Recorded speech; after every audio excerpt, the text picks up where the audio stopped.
Fevralın 13-də Ağcabədi rayonunda səfərbərlik və hərbi xidmətə çağırış üzrə Dövlət Xidmətinin yaranması günü və Dövlət Xidməti işçilərinin peşə bayramı günü münasibətilə tədbir keçirilib.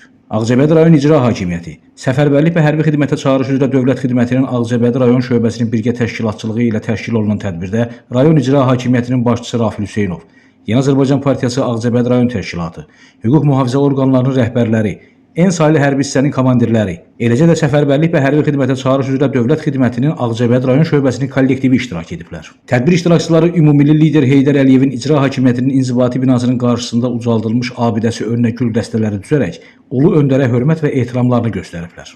Çıxış edən rayon rəhbəri Rafil Hüseynov əlamətdar gün münasibəti ilə səfərbərlik və hərbi xidmətə çağırış üzrə Dövlət Xidmətinin Ağcabədi rayon şöbəsinin kollektivini təbrik edib.